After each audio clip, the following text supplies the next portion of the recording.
नमस्कार मेरे प्यारे नर्सिंग ऑफिसर साथियों। मैं Ganesh Kumawat, central government nursing officer. मैं आज आपको पिछला जो वीडियो डाला था पढ़ाई कैसे करनी है नर्सिंग ऑफिसर नोट सेट 2022 की, तो इसके अंदर कुछ कमेंट्स आए थे।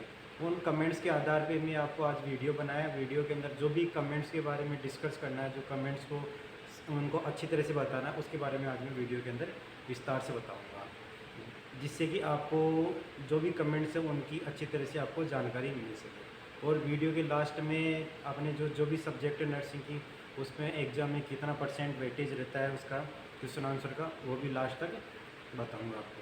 तो इसलिए हमारे वीडियो को अंत तक ज़रूर देखें और हमारे चैनल को लाइक शेयर सब्सक्राइब करें, जिससे कि आपको और हमारे को कॉन्फिडेंशियल वीडियो बनाने में भी हेल्प मिले और आपको भी वीडियो के लिए, आपको पढ़ाई के लिए कॉन्फिडेंस बढ़ता रहे। तो कॉन्फिडेंशियल वीडियो आपको मिलती रही। अब सबसे पहले पहला कमेंट्स हमसे, जो पहला कमेंट्स है कि हमें कौन सी बुक रेफ़र करनी है या वो कौन सी बेस्ट रहती है, PR Yadav, target high, mission high, कौन सी बुक है। अब मैं आपको बताऊंगा कि नोट सेट 2022 सितंबर अक्टूबर के आसपास एग्ज़ाम होगा, लगभग मान के चलते हैं। तो अभी हमारे पास 7 से 8 महीने हैं। 7 से 8 महीने में आराम से आप बुक रेफ़र करके टॉप 100 के अंदर आप क्वालिफाई करके या टॉप 100 में आप रैंक ला सकते हो उसे। अब आपको करना क्या है, जैसे आपने PR यादव बुक ले ली, सबसे बेस्ट बुक है PR यादव। पूछते हैं भाई कौन सी बुक ले, कौन सी नहीं है, बेस्ट कौन सी। PR यादव बुक सबसे बेस्ट है, क्योंकि इसके अंदर प्रीवियस एग्ज़ाम के जो भी क्वेश्चन आए हुए हैं उनको उन्होंने टॉपिक वाइज बताया गया। ऐसे नहीं एक क्वेश्चन वहाँ से उठा दिया, एक वहाँ से दे दिया, ऐसे नहीं है। एक टॉपिक ले लिया, एक सब्जेक्ट ले ली, उसको सीरियल वाइज उसके अंदर क्वेश्चन विथ आंसर और उनके साथ साथ रेशनल दिया हुआ है। इसलिए आपको PR यादव क्वेश्चन सोल्व करनी। जब भी आप PR Yadav question answer solve कर रहे हो तो उसके एक नोटबुक लेके ज़रूर बैठिएगा। नोटबुक लेके जो भी अपने को क्वेश्चन नहीं आ रहे हैं या क्वेश्चन में डाउट है या फिर क्वेश्चन लग रहा है ये इंपॉर्टेंट है, तो उसके आप सोर्स नोट्स बनाइए। सोर्स नोट्स बनाने के बाद में होता है क्या कि वो जो सोर्स नोट्स एक बार हमने पढ़ा, फिर नोट्स बनाया, फिर उनको अपन को दोबारा सेम डे उसी नोट्स को पढ़ना है शाम को। पूरे दिन अपन ने जो भी कुछ पढ़ा उसको सोर्स नोट्स को शाम को पढ़ो, 0 डे पे, फर्स्ट डे पे जो अपन ने जिस दिन पढ़ा उस दिन 0 डे पे पढ़ना है अपने को। फिर उसके बाद 7th डे मतलब 7वें दिन फिर पढ़ना है। 3 बार ही बैठ, फर्स्ट बार पढ़ा, उसके आपने नोट्स बनाए, फिर 0 डे पे आपने दोबारा से उसको पढ़ा, मतलब दोबारा रीडिंग मारी, 3 बार हो गए। 4th टाइम आप उसको 15वें दिन दोबारा से 4th टाइम पढ़ना है और 5वें टाइम पढ़ोगे आगे 1 मंथ पे।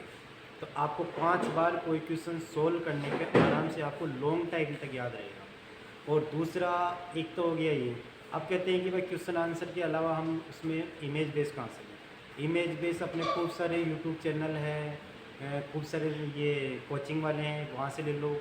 वहाँ पे नहीं है आपके पास, जैसे टारगेट की बुक पड़ी हुई है तो टारगेट की बुक से स्टार्टिंग से 50-60 पेज है, उसके अंदर खूब सारे इमेज बेस क्वेश्चन हैं। या फिर हर सब्जेक्ट के स्टार्टिंग के अंदर 5 से 10 पेज 15 पेज के अंदर कुछ इंपॉर्टेंट्स दिए हुए हैं, उनको आप निकालो साथ साथ। जैसे आज ये एनाटॉमी फिजियोलॉजी पढ़ रहे हैं तो एनाटॉमी फिजियोलॉजी का ही उसमें टारगेट हाई में से क्वेश्चन आंसर जितने भी बन रहे हैं उनको आप देख लो, उसके नोट्स वगैरह बना लो, उसी को एनाटॉमी फिजियोलॉजी के PR यादव से क्वेश्चन सोल्व हो। ये हो गया हमारा फर्स्ट कमेंट्स जो किया उसका आंसर। अब कमेंट्स सेकेंड, उस कमेंट्स से कि जैसे हम कोचिंग कर रहे हैं तो क्या हमें कोचिंग करना चाहिए या नहीं करना चाहिए, या फिर हम कोचिंग कर चुके हैं तो हमारा सिलेक्शन नहीं हो रहा है, और या फिर हम कोचिंग नहीं कर चुके तो हमारा सिलेक्शन कैसे हो। अब इसके बारे में आप बताऊंगा। कोचिंग करना चाहिए, ये तो श्योर है कि हमें, क्योंकि GNM BSc नर्सिंग में इतना बेस हमारा क्लियर नहीं हो पाता किसी का भी। कोचिंग करने से हमारा जो भी नर्सिंग का बेसिक है वो बेसिक फंडा हमारे को क्लियर हो जाएगा। इसके बाद में कोचिंग करने के बाद यदि आपने सेल्फ स्टडी नहीं की या ग्रुप डिस्कशन नहीं किया तो कोचिंग करने से कोई मतलब नहीं है। कोचिंग करने के बाद सेल्फ स्टडी करनी है, ग्रुप डिस्कशन करना है, तभी आपका सिलेक्शन होगा। नहीं तो बहुत सारे बंदे हैं कोचिंगों में लाइन लगी रहती है, तो कोचिंगों में लाइन लगने के बाद भी फिर भी बंदों का सिलेक्शन नहीं हो। अच्छी अच्छी कोचिंग से, राजस्थान, दिल्ली, हरियाणा, पंजाब, कहीं से भी कोचिंग कर लो, यदि आप सेल्फ स्टडी से पढ़ाई नहीं करोगे ना तब आपका सिलेक्शन नहीं होगा। तो कोचिंग करो या नहीं करो, लेकिन अपनी सेल्फ स्टडी सबसे बेस्ट मायने रखती है। ऐसे नहीं अपनी कोचिंग कर ली, सेल्फ स्टडी नहीं की तो आपका सिलेक्शन नहीं होगा। सेल्फ स्टडी करोगे। सेल्फ स्टडी कहाँ, या तो अपने रूम में शांत एरिया होना चाहिए, जैसे हम जहाँ बैठे, अपने घर में शांत एरिया नहीं मिल रहा है, आवाज़ आ रही है, साउंड हो रहा है, तो आपने लाइब्रेरी ज्वाइन करी। लाइब्रेरी में क्या होता है कि जो अपने पास वाला अपन से पढ़ता है, तो अपनी एक साइकोलॉजी होती है कि जब अपने पास वाला कुछ ना कुछ पढ़ रहा है तो हम भी कुछ पढ़ें। लाइब्रेरी इसीलिए ज्वाइन किया जाता है। जब लाइब्रेरी ज्वाइन करोगे, आप नहीं पढ़ रहे हो, आपके पास वाला पढ़ रहा, तो आपके दिमाग में भी कहीं ना कहीं होगा, यार ये पढ़ रहा है, मैं क्यों नहीं पढ़ रहा इसे, तो ऑटोमेटिक वो खुद ही पढ़ने लग जाएगा इसे। तो सेल्फ स्टडी करनी है लाइब्रेरी से। लाइब्रेरी आप नहीं अफोर्ड कर सको तो घर के अंदर एक शांत रूम में आप पढ़ाई करो। पढ़ाई ज़्यादा नहीं करना है, क्वेश्चन आंसर 2 से 3 आवर से क्वेश्चन आंसर सोल्व करना है। सेल्फ स्टडी के बाद में आपको करना है ग्रुप डिस्कशन।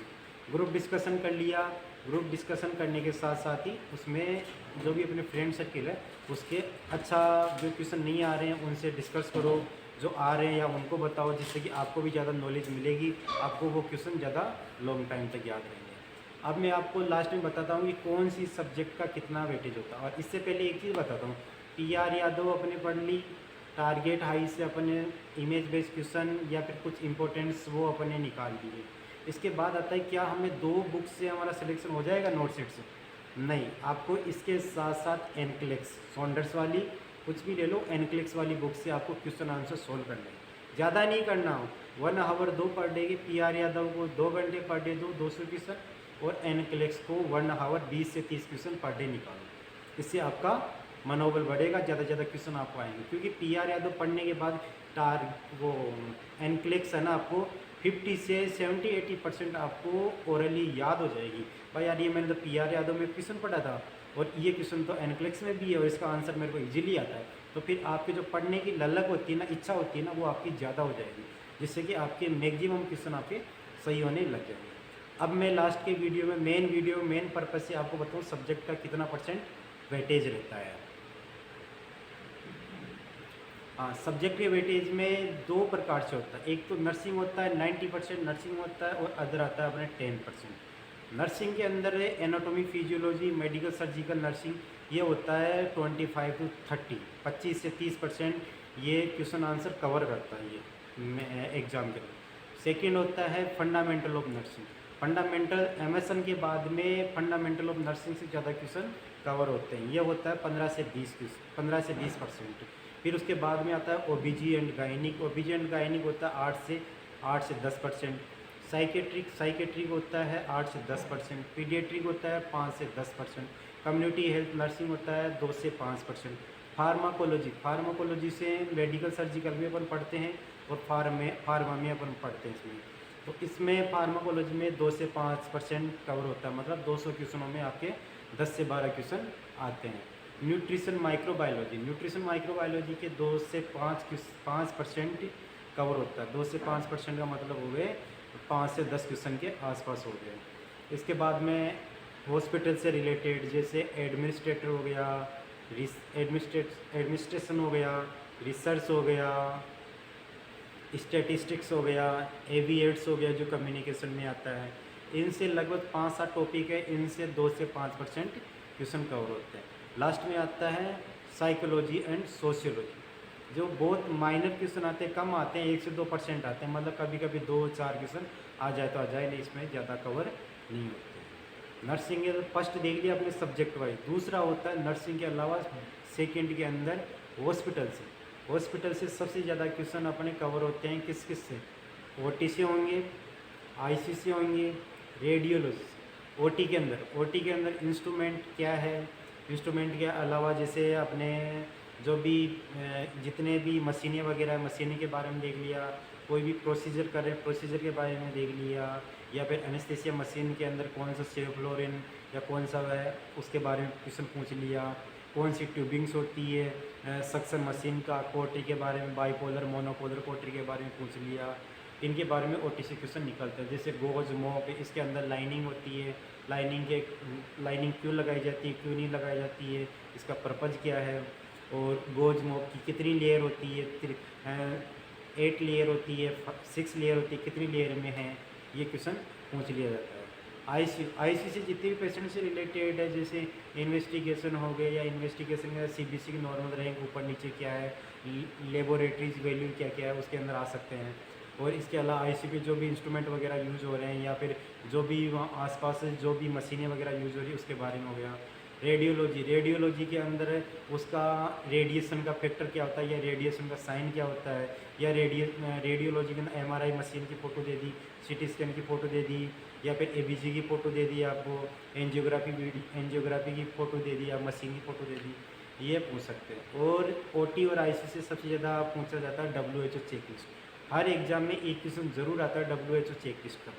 इसके अलावा होता है हॉस्पिटल के अलग एरिया भी, मतलब अलग अलग एरिया भी होता है, जैसे वार्ड हुआ, आईपीडी हुआ, ओपीडी हुआ। आईपीडी कब तक उनके डॉक्यूमेंट्स रखा जाता है, ओपीडी में कब तक कितने टाइम तक रखा जाता है, या फिर रेशो क्या होता है, कितने पेशेंट पे कितना नर्सिंग स्टाफ होता है, कितना क्या होता है, ये अदर हॉस्पिटल एरिया से आएगा, जो अपन फंडामेंटल में भी पढ़ सकते हैं और अपने हॉस्पिटल के अंदर भी आता है।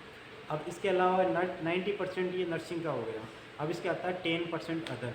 10% अदर में आता है मैथ, रीजनिंग, इंग्लिश और जीके। ये लगभग 10%, मतलब 20 क्वेश्चन आता है नॉट सेट, मतलब जो एम से एग्ज़ाम लेता है। हाँ, ये ज़रूर है कि ईएसआई हुआ, रेलवे हुआ, डीएसएसबी हुआ, डीएसएसबी में भी ये सब लगभग सिलेबस रहता है। इसके अंदर अदर्स के अंदर 30 से 40% रहता है, और बाकी डीएसएसबी के अंदर नर्सिंग का 60 से 70% नर्सिंग का रहता है इसमें। और ये रेलवे वगैरह के अंदर लगभग ये सेम रहता है। उसके अंदर भी मैथमेटिक्स पूछ भी सकते हैं, नहीं भी पूछ सकते, कोई फिक्स नहीं है। लेकिन एग्ज़ाम से पहले वो अपना सिलेबस ज़रूर सेंड करते हैं अपने उस पर डालते हैं उसको, मतलब अपने नेट पे डालते हैं वो। अब ये हमारा वीडियो कैसे लगा आपको, अब नेक्स्ट वीडियो के बारे में मैं बताऊंगा आपको।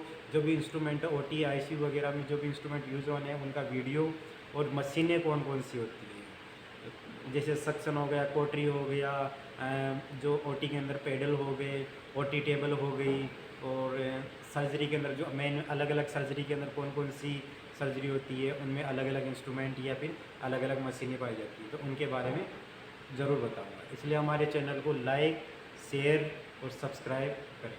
धन्यवाद।